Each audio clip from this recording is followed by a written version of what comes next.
Does combat finally beat out assassination in Ulduar, especially with those shiny new item level buffs? Well, long story short, the answer to that is no. Sometimes. But there are plenty of other reasons to play combat, not only because the damage is still top tier, but also because they do great burst and cleave damage. Or maybe you just prefer combat to assassination. Or maybe your guild forced you to so your warriors can play Fury and you're here wondering how to gear for combat while being angry and bitter about having to press more buttons to do damage. Whatever your reasons may be, I'm Jambros and I'm here to help you be informed what gear is best utilized for your rogue. Now before I start these gear comparisons, here are some of the specifics for the sims done.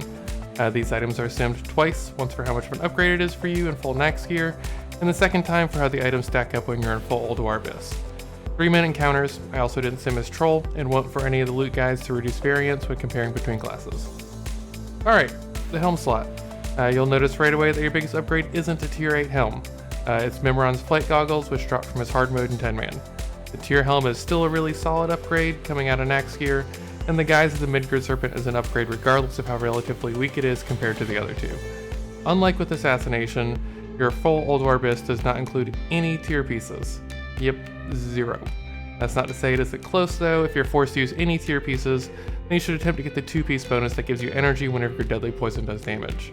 The Helm is only about 60 PS behind all off pieces if paired with the tier 8 shoulders. The Guise is super far behind the other two options, simply because the expertise on that item is all wasted in this setup. Neck pieces are pretty straightforward. The eye level 252 Pendulum of Infinity is the best by a pretty good margin, but all of them are upgrades from the Nax neck. Even the unlisted 4th option, Brooch of the Wailing Knight, is a minor upgrade. Not much changes in full Ulduar gear, but keep in mind that Nymphheart Charm is BOE, and therefore purchasable from the auction house if you're desperate for any sort of upgrade, even if it's only temporary. Shoulder pads of the Intruder are far and away the best item in the slot, but the tier 8 piece is still a 30 DPS upgrade. Even the shoulder pads of the Monolith, which are mostly useless for Assassination, are a 30 DPS upgrade as well. Its lack of expertise actually make it more valuable to combat, since we tend to easily overcap that stat.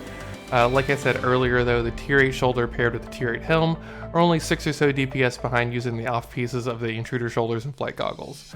Even the shoulder pads of the Monolith are not far behind. The cloak slot has only 2 pieces that are really worth your time. The 3rd option, Drape of the Lithe, is only a 17 DPS upgrade.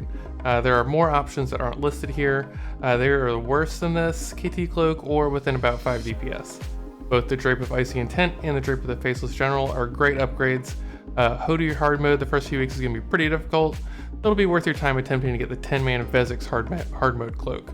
It's only 27 DPS behind even in full BIS. Upgrading to Embrace of the Gladiator is absolutely monstrous for rogues. Not only do you get to drop expertise as a combat rogue, freeing it up for use in other slots, but it's a raw DPS gain of 140 plus right out of the gate. The tier 8 chest is still a pretty good upgrade, but as you see here it ends up being nowhere close to BIS even in an optimal setup, using the chest piece as part of the 2-piece tier set. Tunic of the Limber Stalker, unlisted here, is kind of a weird case. It's actually performed worse than Icy Embrace in a tier 7 set, but better than the Icy Embrace in a tier 8 set. You shouldn't consider either.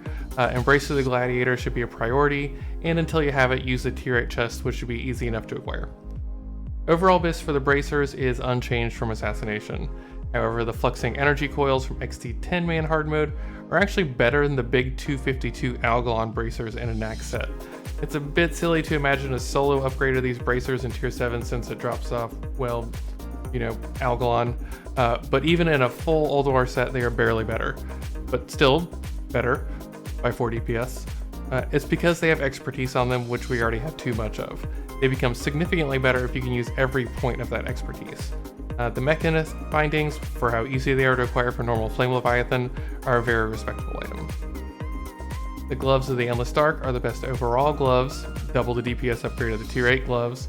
The Stone Reaper gloves are barely an upgrade at all, and the unlisted gloves of the Blindstalker are a DPS downgrade. The gloves, however, are the 3rd best slot to use a tier piece. If you do not have the Endless Dark ones and are forced to use these, they are only 17.9 DPS from overall BIS if you pair them with the tier 8 shoulders. The best belt in Ulduar is the Soul Devouring Cinch with the Deathworn belt and Wasteguard of the Crater coming up behind it. Noticeably absent is the belt of the Twilight Assassin. Way behind due to the excess expertise on it. The Soul Devouring Cinch also has extra, but that belt is so OP that it doesn't really matter. Regardless, the Deathworn belt is crafted, easily attainable, and a solid upgrade until you can get that cinch. All 3 of these legs are wonderfully itemized for combat, but the 252 legs are where it's at. They're 20 whole item levels above the other 2, and comparatively not hard to get as far as hard modes go. Yogg-1 isn't known for being terribly difficult, and they're a good bit ahead in full BIS too. Legs aren't the best spot to put a tier 8 piece for sure. If you did, you'd have to put tier in the shoulders again, and even then, you'd be more than 50 DPS behind. The leggings of Wavering Shadow are not really close, but if you have the emblems that are desperate for a pair of pants, mani pants, then they're not an awful buy.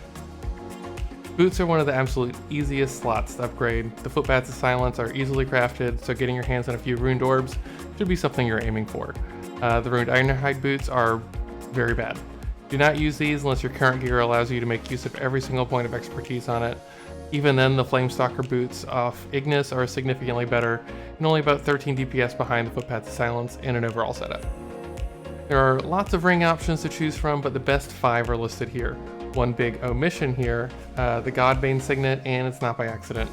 It's the only expertise ring. Maybe you're noticing a pattern here by now, but it's just really easy to overcap expertise as a combat rogue. All of these listed options are really good initial upgrades from the Strong-Handed ring, which is a ring you'll be replacing first. Hold on to that Surginal ring just a little bit longer. And here's a full chart of the ring combinations. Brand Signet ring and Bane of Lights are the best combo, but Loop of the Agile compares favorably as a third option. There's a bit of a drop off from there, but that Metallic Loop of the Sufferer should be an easy get and serve you well as a mid-range option until you upgrade it eventually. Trinkets for a combat rogue are a fun one. 5 options here, and they are all over a 75 DPS upgrade. Wrathstone would be number 6 and is still an upgrade, it's just behind these 5. There are also some big time upgrades for the Mirror of Truth, which is the trinket you'll be replacing first. None of these are on use, so should be pretty accurately modeled here. Comet's Trail and Dark Matter are your best combo, with Comet's Trail way ahead as your overall BIS trinket, just like Assassination.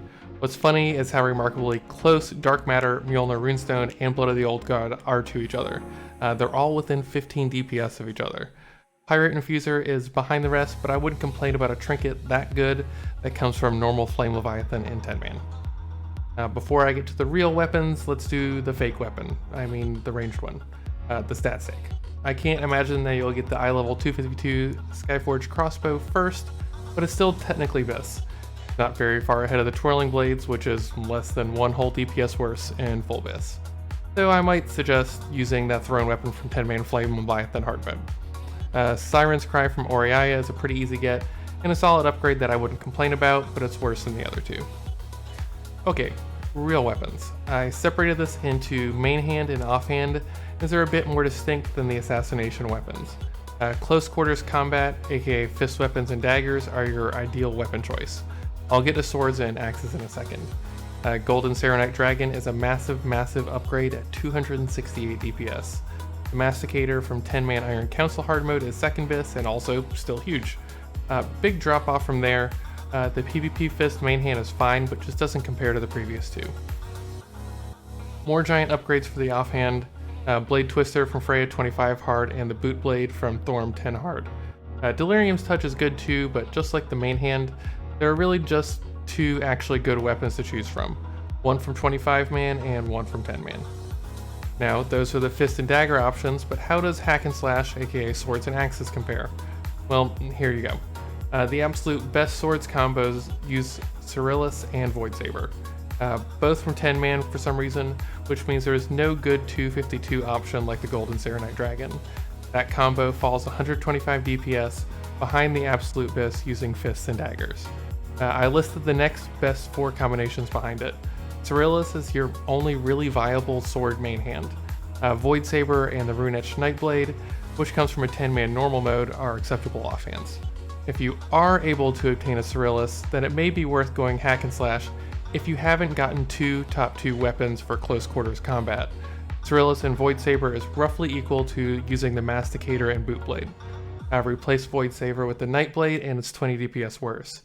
Anything past that and things are looking pretty bleak for your weapons. That's it. If you have any questions, drop them below in the comments or come by on Twitch, link below in the description to catch me live. If you like this sort of content and want to help support this channel, be sure to like this video and subscribe. Thank you for watching, and see you next time.